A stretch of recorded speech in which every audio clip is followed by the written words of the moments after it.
Kita ke informasi lainnya, pemirsa. Mantan Direktur Utama ASDP Ira Puspadewi dan dua mantan direksi ASDP lainnya dibebaskan KPK setelah mendapatkan rehabilitasi dari Presiden Prabowo Subianto.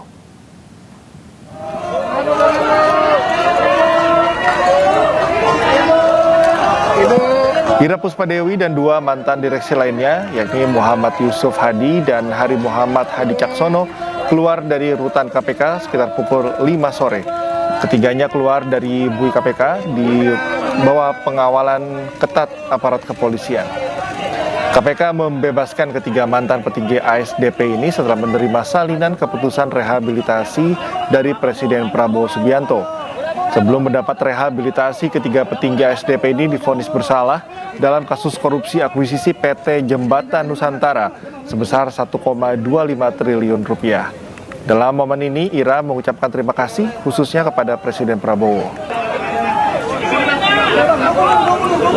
Kami menghaturkan terima kasih dan apresiasi setinggi-tingginya kepada Bapak Presiden Prabowo Subianto yang telah berkenan menggunakan hak istimewanya dengan rehabilitasi bagi perkara kami. Harapan kami ke depan, semoga tatanan hukum di negeri kita tercinta ini dapat memberikan perlindungan yang lebih baik bagi para profesional, anak bangsa yang sungguh-sungguh melakukan kerja besar untuk Indonesia yang kita punya, Indonesia yang kita cintai, untuk Indonesia yang lebih baik.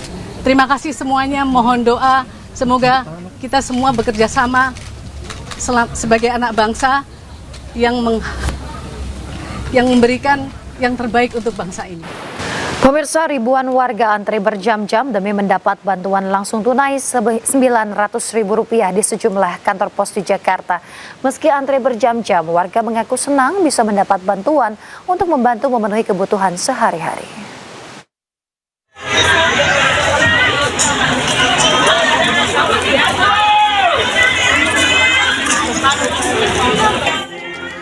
Ribuan warga rela antre panjang dan berdesak-desakan demi mendapatkan dana bantuan langsung tunai kesejahteraan rakyat atau BLT Kesra di kantor pos Tegal Alur, Kalideres, Jakarta Barat sejak pagi hingga sore. Udara yang panas tak mengurungkan antusias warga untuk menunggu.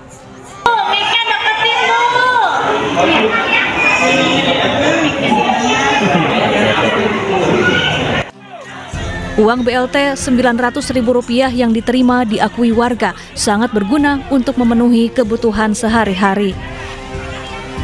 Kantor pos Tegal Alur menjadi lokasi pencairan dana BLT Kesra bagi 6.400 lebih penerima manfaat.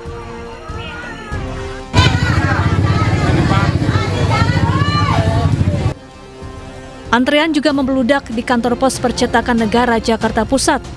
Warga mengantre lebih dari 5 jam untuk menerima BLT Kesra Rp900.000. Warga mengaku senang karena BLT Kesra dapat meringankan mereka untuk memenuhi kebutuhan sehari-hari. Jam 9 baru ya Bu ya, tapi belum, masih nunggu aja nih. Nunggu aja. Tapi nanti dipanggil namanya atau gimana sih Bu? Nama. Tadi cara antrinya bagaimana Bu? Kenapa cara antrinya? Kita kasih itu tuh yang selebaran itu. Apa namanya, Pak RT. Oh dari RT, nanti baru dipanggil. Dana Rp900.000 diberikan untuk 3 bulan, periode bulan Oktober, November, dan Desember 2025. BLT Kesra merupakan bagian program pemerintah untuk menjaga daya beli masyarakat. Dari Jakarta, Miftahul Gani, Rani Sanjaya, iNews melaporkan. Ribuan orang berbondong-bondong rela antre untuk mendapatkan bantuan langsung tunai atau BLT di Kabupaten Bandung Barat, Jawa Barat. Tak sedikit lansia dan para emak-emak membawa anak antre lama demi mendapatkan Rp900.000.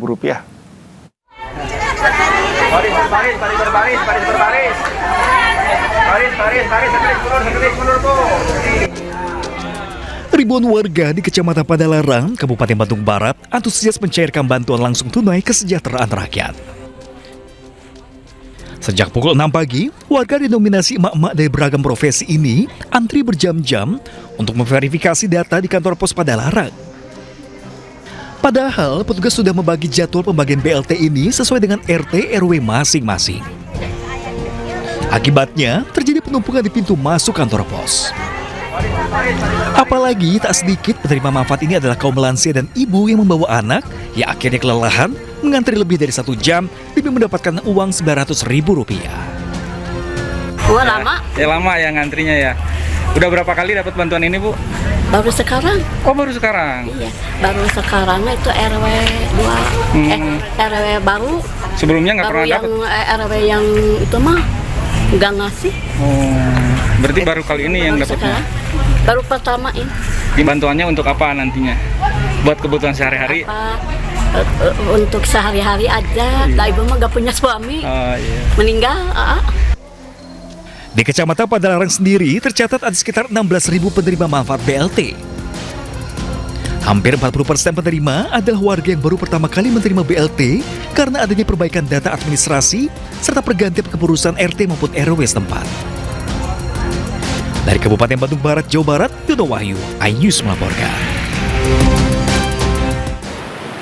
Pemirsa, Kementerian Sosial terus menyalurkan BLT Kesra kepada masyarakat di berbagai daerah. Hingga kini lebih dari 12 juta penerima manfaat telah menerima bantuan melalui PT Pos. Penyaluran BLT Kesra dilakukan dengan 3 mekanisme.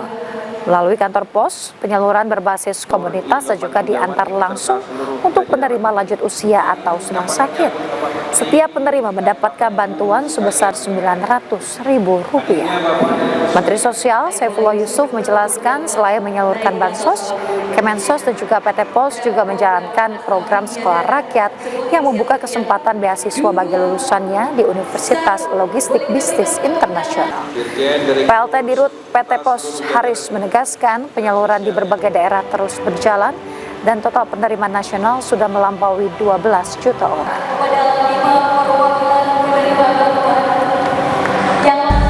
Melihat secara langsung penyaluran BLTS yang sekarang memasuki tahap kedua yang secara umum berjalan dengan baik.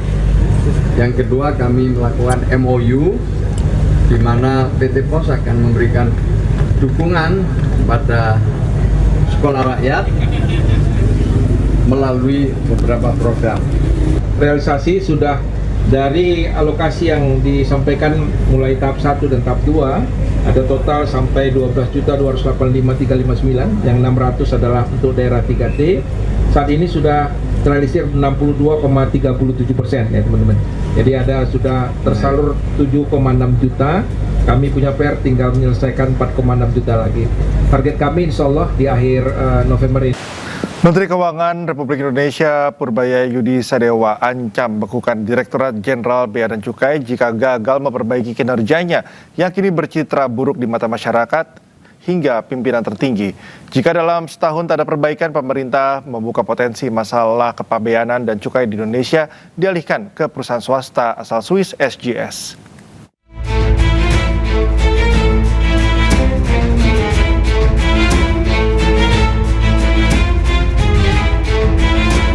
Menteri Keuangan RI Purbaya Yudi Sadewa mengungkap, kini pegawai Direktorat Jenderal Bea Cukai sudah mulai semangat memperbaiki kinerjanya.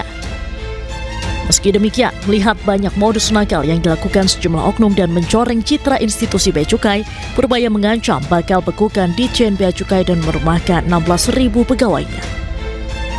Dijumpai usai rapat kerja bersama Komisi 11 DPR RI di Kompleks Parlemen Senayan, Jakarta kemarin Kamis, Purbaya juga menjelaskan apabila pembenahan gagal selain membekukan Bea Cukai, pemerintah juga akan menyerahkan tugas kepabeanan kepada Swiss General Surveillance seperti dahulu.